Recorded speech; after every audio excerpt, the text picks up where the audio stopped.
Hoi, ik ben Thomas Singh. Ik ga het hebben over Oekraïne, want er is namelijk wat gaande en dat is niet zomaar. Nou, wat is er gaande? Oekraïne is vanochtend een offensief begonnen in de Koersk-regio. En dan kan je je afvragen, ja, waarom doen ze dat? Want in het oosten van de Oekraïne gaat het zo enorm slecht voor ze. Pokrovsk staat onder druk en die moeten ze niet verliezen. Dus waarom ga je daar dan niet heen met je soldaten? Waarom ga je het daar niet tegen proberen te houden? Nou, de reden is simpel. Ik heb het al vaak in video's besproken. Bij Pokrovsk is Rusland het sterkst. Daar hebben ze hun beste mensen zitten. Daar hebben ze heel veel mensen zitten. Als je als Oekraïne daar gaat doen, dan is het als twee hamers die je tegen elkaar slaat. Dat moet je niet hebben als je gewoon minder soldaten hebt. Wat je moet doen, en dat is de Art of War van Sun Tzu, je moet juist toeslaan waar je vijand het niet verwacht. En hoe gek het ook klinkt, Rusland had niet verwacht dat de Oekraïne in juist de Koersk-regio een aanval zou doen. Want juist daar zijn 10.000 Noord-Koreaanse soldaten erbij gekomen. Dus ja, ga je daar dan heen? Ja, dat doe je. En Oekraïne doet dat expres, want het gaat daar helemaal niet zo goed met die Noord-Koreaanse soldaten. Die worden daar ingezet en worden ingemaakt. En dan is het misschien wel een goede zet om dat eventjes flink door te zetten. Maar er speelt veel meer. Veel meer dan dat. Nou, we gaan eerst eens eventjes kijken bij de situatie in de Deep State Map. Ik heb hier in het rood de aanval van de Noord-Koreanen. Die doen daar steeds aanvallen. Dat lijkt dan alsof ze daar winst hebben. Dat is niet. Dit front is al weken hetzelfde. Al die aanvallen van de Noord-Koreanen hebben niets opgeleverd. Helemaal niets. Wat gebeurt er dan? De Oekraïners die doen steeds tegenaanvallen en die maken die Noord-Koreanen keer op keer hierin. Dit heeft al duizenden Noord-Koreaanse soldaten het leven of ledematen gekost. Maar er zijn er al duizenden uitgeschakeld daar. Wat is er vanochtend gebeurd? Vanochtend is het Oekraïense leger naar het oosten opgetrokken. Op verschillende plekken. En ik heb hier een aantal strepen getrokken. Een aantal pijnen gezet. Maar je hoeft ze niet precies op die plek. Want het zal ook elders wel zijn. Maar ze zijn naar voren getrokken. Het lijkt erop dat dit hier, die middelste, dat de belangrijkste weg is. En de reden daarvan is vrij simpel. Dit is een snelweg die hier loopt. En er is een weg zonder dat er heel veel dorpen omheen liggen. Dus als je die weg in handen hebt, dan heb je hem ook. Dus ik kan me indenken dat de Oekraïners hier zoiets hebben van oké, dit gaan we eens eventjes proberen. Want er kunnen hier vanuit die heuvels en vanuit deze kant heel moeilijk soldaten komen, omdat er bijna geen wegen liggen. Dus dat maakt die snelweg daar toch wel tot een heel interessant gegeven.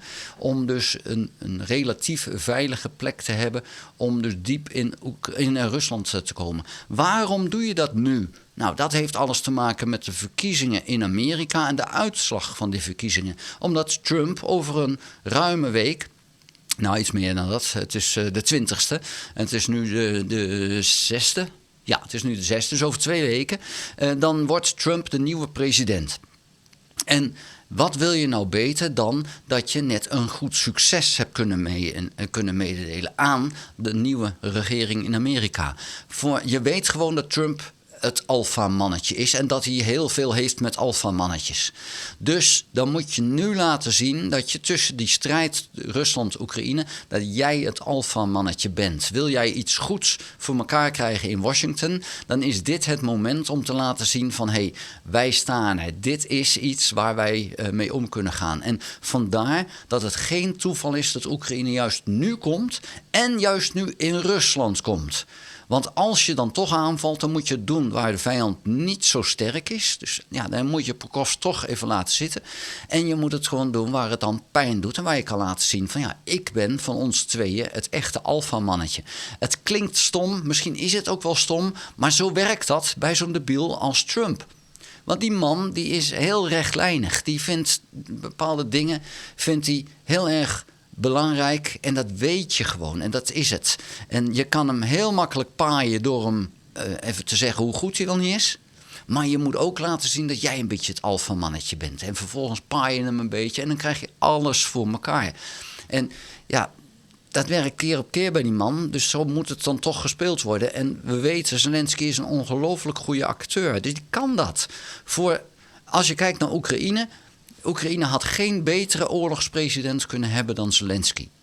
Voor de oorlog was het een waardeloze president. Echt, het was niks. Hij had een heleboel beloftes gedaan, maakte niks waar.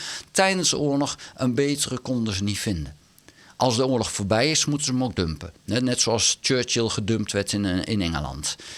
Want Zelensky is geen goede president in een gewone tijd. Althans, dat heeft hij nooit bewezen, maar hij is het wel in de oorlog. Dus dat is iets wat heel goed is. We zien nu ook dat Trudeau in Canada mogelijk gaat aftreden. Ook dat heeft denk ik wel een beetje te maken met de Verenigde Staten. Trudeau kan echt met Trump niet door één deur.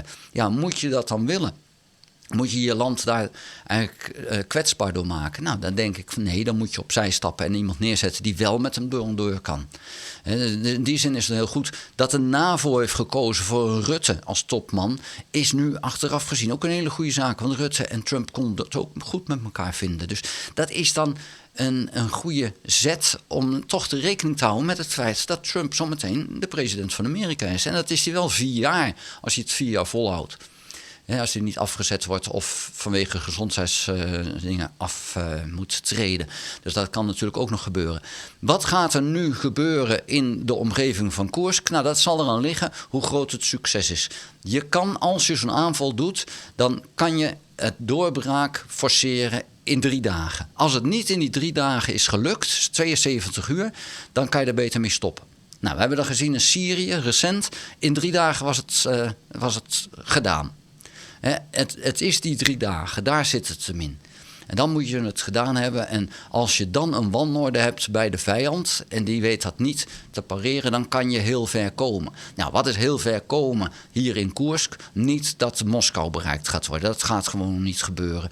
Maar wat er wel gedaan kan worden, is als het een succes wordt, en dat is maar de vraag, dat weten we gewoon van tevoren niet, dat is dat je de munitievoorraad van de Russen weet te bereiken. Dus dat je je eigen munitie kan aanvullen. Dat je flink hoeveelheid mensen gevangen weet te nemen. Dat is ook altijd wel heel aardig. En dat je een stuk grondgebied wat je goed kan verdedigen te pakken kan krijgen. Nou, dat zijn de winsten. En de winst is met name dus een politieke winst. Dat je goed voorstaat, relatief goed voorstaat, als Trump aan de macht komt. Zodat Trump niet eigenlijk in een positie zit dat hij maar toe moet geven aan Rusland. Dus dat is eventjes het punt wat nu belangrijk is voor Oekraïne. Want het gevaar is natuurlijk, we weten dat Trump en Poetin erg makkelijk door één deur kunnen. We weten dat in de eerste regeringsperiode van Trump Poetin hem alles gedaan kon krijgen bij hem. Ja, en dan moet je voorkomen in die tweede keer nu er zit, dat Poetin het weer helemaal voor elkaar gaat krijgen om Amerika naar zijn pijpen te laten dansen. Nou, dat is dus nu iets waar Zelensky weet wat de opdracht is. En dat deze aanval nu komt is geen verrassing. Ook niet voor de Russen overigens.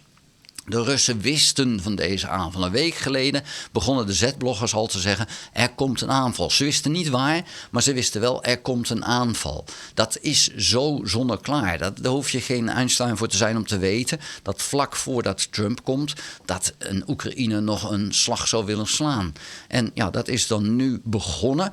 De vraag is wel, en dat is ook een vraag die Rusland nu stelt, is dit de aanval? Of komt er nog een aanval en die aanval zou dan mogelijk hier komen? Dit deel hier, dan moet ik eventjes, hier loopt die rivier.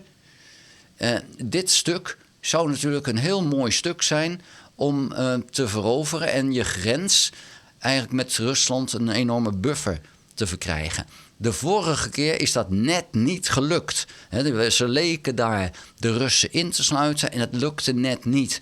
Het zou natuurlijk mooi zijn als je het hier wel voor elkaar gaat krijgen. Maar de vraag is, gaat dat gebeuren? Omdat ze nu naar het oosten toe aanvallen en niet hier in het westen. Dus daarom is het een beetje de vraag of dit wel daadwerkelijk gaat gebeuren.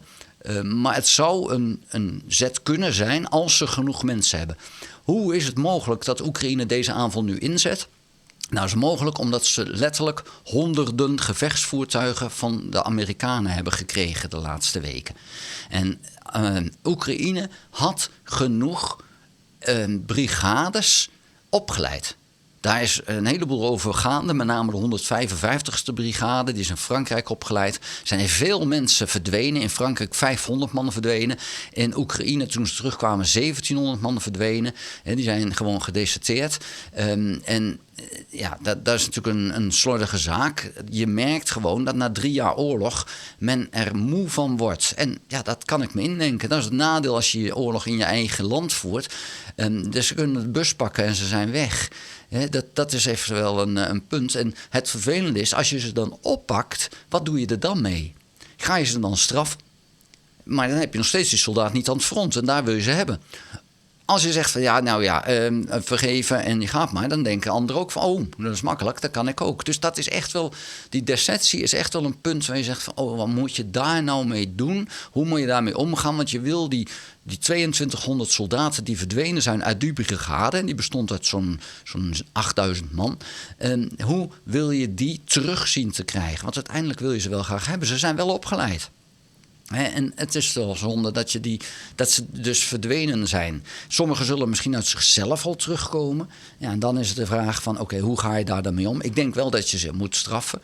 Maar het is de vraag of je ze dan direct moet straffen, of dat je een uitgestelde straf totdat hier die strijd is gevoerd. Want uiteindelijk moet je die strijd hier wel voeren.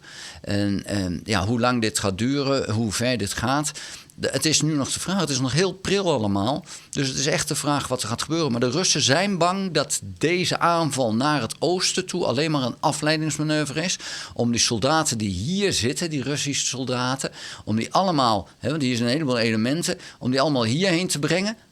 En dan vervolgens te zien dat de Oekraïners dan ineens hier een aanval doen en dan wel die rivier weten te bereiken en de zaak weten af te sluiten. Dus dat is de angst die de Russen hebben.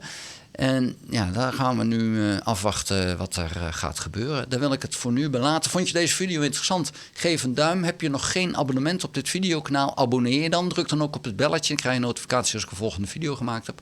Ga ook naar de website www.beursbox.nl en schrijf daarin op de gratis nieuwsbrief. Dank voor het kijken. Houdoe.